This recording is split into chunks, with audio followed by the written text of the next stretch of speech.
The Golden Twenties was a particular vibrant period in the history of Berlin. After the Greater Berlin Act, the city became the third largest municipality in the world and experienced its heyday as a major world city. It was known for its leadership roles in science, the humanities, art, music, film, architecture, higher education, government, diplomacy and industries. The Weimar Republic era began in the midst of several major movements in the fine arts. German Expressionism had begun before World War I and continued to have a strong influence throughout the 1920s, although artists were increasingly likely to position themselves in opposition to Expressionist tendencies as the decade went on. The Sass brothers, well known as the Weimar burglars, were Franz and Erich Sass. Franz was born on October 24, 1904, and Erich was born on April 3, 1906. They were two of the 5 sons of the contract tailor Andreas Sass and the laundress Marie Sass from Berlin Moabit. They grew up in poor conditions. The family's apartment in the back building at Berkenstrasse 57 was just 40 square meters. In 1910 the family lived at Hvelberger Strasse 16. As a youngster they came into contact with the Youth Welfare Office and the police because of minor offenses. In 1926 the brothers decided to turn to the criminal opening of safes. To do this, they used the most modern methods, which are now considered to be prototypical for their trade, but were a novelty at the time, opening bank vaults with cutting torches. After purchasing a cutting torch from Fernholz, they tried their hand at the deposit box of the Deutsche Bank in their native Moabit for the first time in March 1927. The first attempt failed because the oxygen consumption of the cutting torch, which had not been taken into account, made it impossible for them to breathe in the narrow basement. A series of further attempts at the Dresdner Bank on Budapester Strasse, the Reichsbahn direction on Schönberger Ufer, and finally on May 20, 1928 at the Moabit State Tax Office all failed. In the meantime, Criminal Secretary Max Fabisch had been put on the trail of the unsuccessful intruders. On January 27, 1929, the brothers broke into the steel chamber of the discount bank on Wittenbergplatz. In weeks of work they had dug a tunnel from the neighboring house to the basement of the branch. They then got through an air shaft to the outer wall of the vault, which was broken into. There they opened 179 of the 181 lockers and cleared them out. The break-in was only discovered after 3 days, because the door was blocked from the inside. The cashier, who tried in vain to open the door on January 28, suspected a defective lock at first. Thereupon specialists from the Arnhem Company were called, from whose production the safe came. Arnhem safes were world famous at the time because of their stability, but the company specialists couldn't open the door either.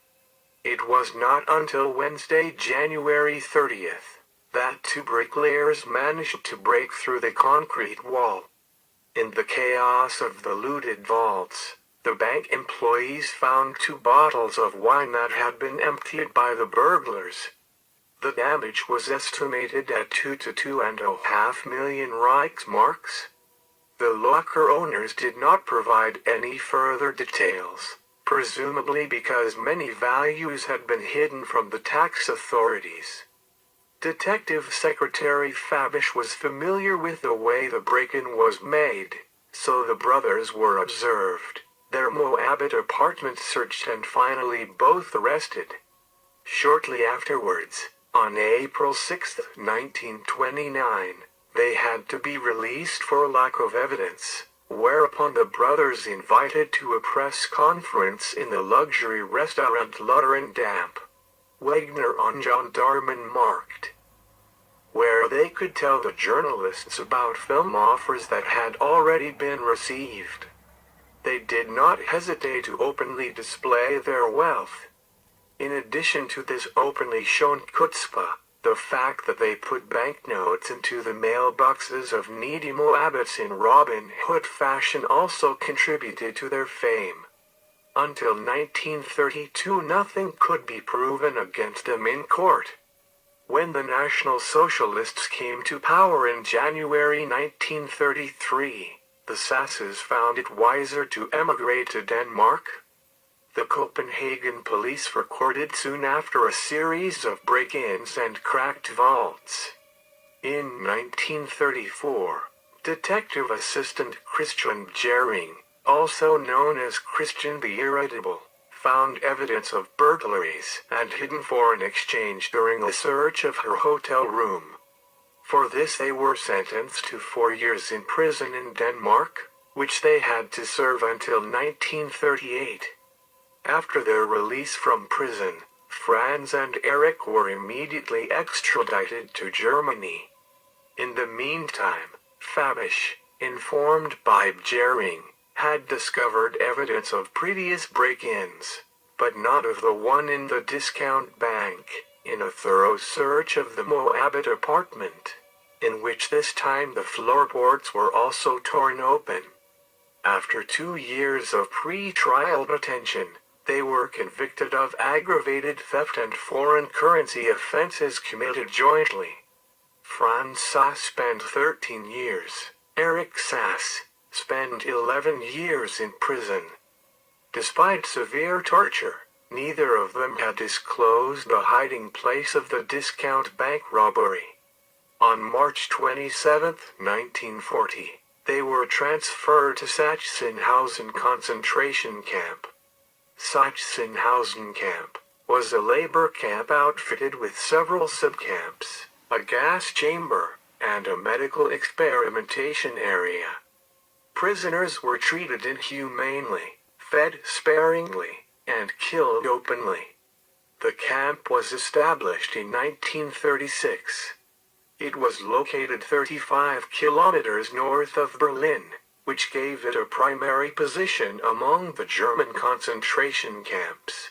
The administrative center of all concentration camps was located in Oranienburg, and Sachsenhausen became a training center for Schutzstaffel officers, who would often be sent to oversee other camps afterwards.